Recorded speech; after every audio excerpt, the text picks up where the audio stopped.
বিশ্ব আবার এক নতুন উত্তেজনার মুখোমুখি। ইরান, ইসরায়েল আর যুক্তরাষ্ট্র তিন পরাশক্তি ছায়াযুদ্ধ কি এবার সরাসরি সংঘাতে রূপ নিতে চলেছে?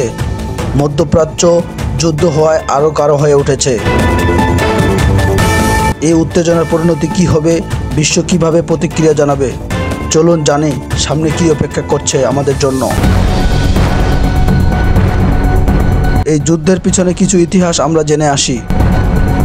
ইরান ইসরায়েলের বৈরতা শুরু হয় 1979 সালে ইসলামিক বিপ্লবের পর। ইরান তখন থেকেই ইসরায়েলকে অবৈধ রাষ্ট্র হিসেবে দেখে এসেছে। ইসরায়েলও বরাবর অভিযোগ করছে ইরান গোপনে পারমাণবিক অস্ত্র বানাচ্ছে। তাদের ভাষায় এই অস্ত্র একদিন ইসরায়েলের অস্তিত্বের জন্য হুমকি হয়ে দাঁড়াবে। এদিকে যুক্তরাষ্ট্র, ইসরায়েলের সবচেয়ে বড় মিত্র, সবসময় চেষ্টা করছে ইরানকে চাপে রাখতে। অর্থনৈতিক নিষেধাজ্ঞা, সামরিক ঘাঁটি, এমনকি সাইবার হামলা এই কৌশলের অংশ। সিরিয়া ও লেবাননের ইরান সমর্থিত মিলিশিয়ারা দীর্ঘদিন ধরে সক্রিয়। এই অঞ্চলগুলো হয়ে উঠেছে এক ধরনের যুদ্ধের ল্যাবরেটরি। এই যুদ্ধের বর্তমান পরিস্থিতি কোন দিকে যেতে পারে? 2024 সালের শেষের দিকে ইসরায়েল সিরিয়ার ইরানি ঘাঁটিতে বড় ধরনের এক বিমান হামলা চালায়। এই হামলায় একাধিক ইরানি সামরিক কর্মকর্তা নিহত হয়। তার জবাবে ইরান ইতিহাসে প্রথমবারের মতো সরাসরি ইসরায়েলের ভূখণ্ডে শতাধিক ড্রোন ও ক্ষেপণাস্ত্র ছড়ে। বিশ্ব চমকে ওঠে এই ঘটনার পর। যুক্তরাষ্ট্র জানায় ইসরায়েলের পাশে তারা আছে। তাদের যুদ্ধজাহাজ পাঠানো হয় পারস্য উপসাগরে। ইরান পাল্টা হুঁশিয়ার দিয়ে বলে, আমেরিকা যদি যুদ্ধের ময়দানে নামে তার পরিস্থিতি ভয়াবহ হবে।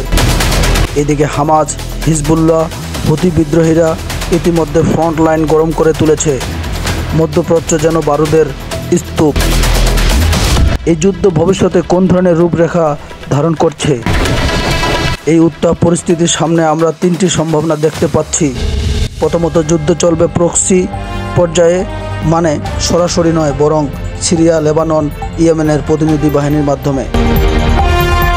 দ্বিতীয়ত, সরাসরি যুদ্ধ, যেখানে ইরান ইসরায়েলের মুখোমুখি লড়বে আর যুক্তরাষ্ট্র সরাসরি যুক্ত হবে। এই যুদ্ধ ছড়িয়ে পড়তে পারে সৌদি আরব, কাতার, এমনকি আফগানিস্তান পর্যন্ত। তৃতীয়ত, কূটনৈতিক সমাধান, যেখানে চীন, রাশিয়া, সৌদি আরব অথবা জাতিসংঘ একটি শান্তিপূর্ণ সমঝোতা আনতে পারে। তবে এই পথ দিন দিন জটিল হয়ে উঠেছে। বিশেষজ্ঞরা বলেছেন, এমন একটি যুদ্ধ যদি শুরু হয়, তার প্রভাব শুধু মধ্যপ্রাচ্য নয়, বরং বৈশ্বিক অর্থনৈতিক, জ্বালানির বাজার, এমনকি দক্ষিণ এশিয়ার রাজনীতিতেও দেখা যাবে। বিশ্ব এখন এক উত্তাল মোড়ের সামনে দাঁড়িয়ে। ইরান, ইসরায়েল আর যুক্তরাষ্ট্রের এই দ্বন্দ্ব শেষ কোথায়? একটি ভুল পদক্ষেপ, একটি ভুল সিদ্ধান্ত সব কিছু বদলে দিতে পারে। আপনার মতে এই উত্তেজনা কি সত্যি তৃতীয় বিশ্বযুদ্ধের দিকে এগিয়ে যাচ্ছে, নাকি কূটনৈতিক পারবে এই আগুন নেভাতে? কমেন্টে জানিয়ে দিন আপনার মতামত। আর এমন আরও গুরুত্বপূর্ণ আন্তর্জাতিক বিশ্লেষণ পেতে এখনই সাবস্ক্রাইব করুন চ্যানেলটিতে। আপনার সচেতন দৃষ্টি বদলে দিতে পারে বিশ্বকে দেখার ভঙ্গিতে। ধন্যবাদ, দেখা হবে পরবর্তী ভিডিওতে।